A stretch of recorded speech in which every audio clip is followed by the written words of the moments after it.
Please, thank you for this unsolicited testimonial. And now, by special permission of the Commander-in-Chief, me, here is Mars' first space explorer, Colonel Cosmic.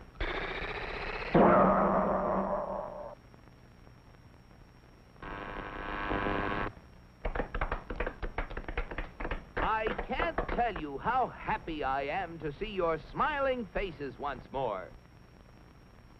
First, let me say that this trip was made possible only by our dauntless chief, Og the Magnificent, introducer of Og Power, which runs most of our industry, and inventor of Og Speed, which doubles the original Og Power. A short time ago, the master was having trouble with the state limousine. He had, of course, developed the explosive charge. But it was inclined to get a little out of hand, just slightly. And, of course, there was always the problem of friction.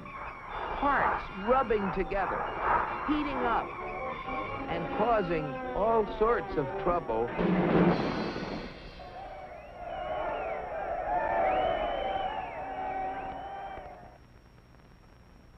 But our leader was undaunted. He immediately ordered our first expedition into space to bring back the secret of how other planets got their state limousines to run smoothly. The target was picked with painstaking scientific accuracy. Destination, Earth. You all know with what eagerness I volunteered for the mission, and with what confidence I took off.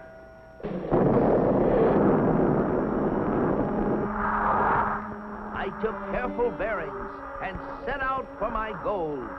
It seemed no time till I was approaching a country of Earth called, the United States of America. I set her down like a feather.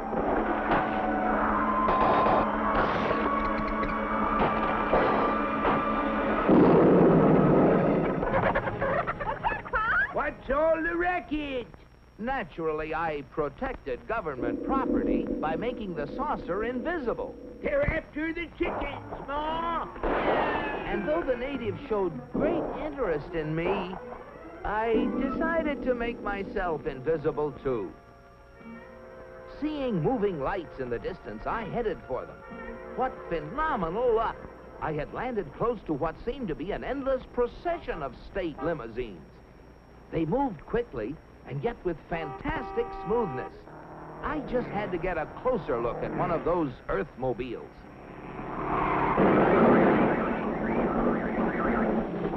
Just as I thought. Not only smooth and efficient, but powerful as well. I watched them for hours. Great Ganymede, they were superb. I just couldn't help comparing them with ours, if you call that a comparison. Surely these vehicles must be the property of the highest officials. I was wrong. It seems that almost everybody in this country has one of those, they call them automobiles. They use them for transportation, for business, for pleasure. They use them for all sorts of things. I found that these vehicles gather at places called service stations, where they are fed, lubricated, that's how they beat friction, and given the finest care. The source of their nourishment was something called petroleum. A power source like that must be a highly prized state secret. I had to find out about it. Perhaps the secret lay within this government archives building. It was heavily guarded, but casting discretion to the winds, I walked boldly inside. Their code was remarkably easy to break. They merely substituted the word oil for petroleum. And I soon got hold of a veritable mine of classified information. I began to assimilate the material. I soon found out that though petroleum products are easily found anywhere, petroleum itself is a very elusive substance. Experts have to search for it constantly in all the most likely and unlikely places with all kinds of scientific devices. When they figure they found a good spot, they drill a hole in the ground called an oil well, for almost all oil lies far beneath the surface of the earth. These wells go down thousands of feet and cost a lot of money to drill. But that's no guarantee that they're going to find oil. Matter of fact, in exploratory drilling, only 1 well in 9 finds any oil at all. Only 1 in 44 recovers enough oil to pay for itself. And only 1 in almost 1,000 makes a major discovery. Pretty big odds. Yet America's proved reserves, the oil supplies still underground, have kept increasing steadily. I couldn't imagine how this ever-increasing supply of oil was achieved until I found out that there's not just 1, but thousands of oil companies, all competing with each other to discover and develop new sources of oil. For believe it or not, in the USA, anyone who is willing to risk it can drill for oil. But oil discovery is only part of the story. Once they get oil out of the ground, it has to be moved through pipelines, on ships, or in tank cars, to fantastic processing plants called refineries. Crude oil goes in, and great Jupiter, the things that come out. Gasoline, for example, the most efficient mobile power source on Earth. That was the stuff that powered all those cars and trucks. And asphalt, which makes smooth, durable roads. It seems that oil not only runs cars, it even gives them something to run on. Another oil product is the diesel fuel, which runs giant trains across the nation.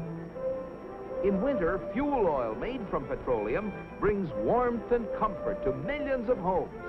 And still other fuels help defend America's shores and skies. From refineries also come the lubricating oils and greases that keep the wheels turning in America. But that still isn't all. Crude oil, like everything else, is made up of billions of tiny molecules. And using the magic of research, oil companies compete with each other in taking the petroleum molecule apart and rearranging it into, well, you name it. Fabrics, toothbrushes, tires, insecticides, cosmetics, weed killers. A whole galaxy of things to make a better life on Earth. And you know, it isn't just oil companies that try to outdo each other, competing for the customer's dollar.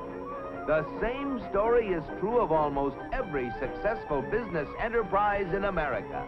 The result? A higher standard of living in the USA than in any other country on the whole planet. At last, the secret was mine. And now, to get proof of my discovery, smuggled past the border guards. In spite of my infinite precautions, one of them became suspicious and gave the alarm. Come back for the eggs, did you? Yeah! And so, with the fond farewells of the natives ringing in my ears, I took off once again for Mars. My landing was a little bumpy, but I saved my precious cargo. Yes, I brought the secrets back with me, and here they are. The big secret is, of course, oil, which has brought a better life to all the people in the USA. But the key to making oil work for everybody is competition. Fellow Martians, I thank you. Very interesting, Colonel. Oil, huh? Sounds splendid. But that, what was it? Competition. Not our kind of thing at all. Why, competition is downright un-Martian. Oil. We'll have oil for everybody. That's what we need. Oh, boy, oil.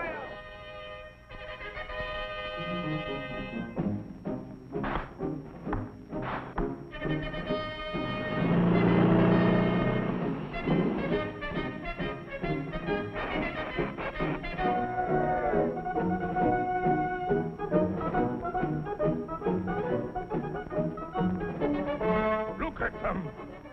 You know what this means, Cosmic? You bet I do, Og. It means that you're through. So why don't you get lost? Yes, the real secret is not only a great source of energy, but also the freedom to make it work for everybody. And if you have both of these things, any goal is possible. It's Destination Unlimited.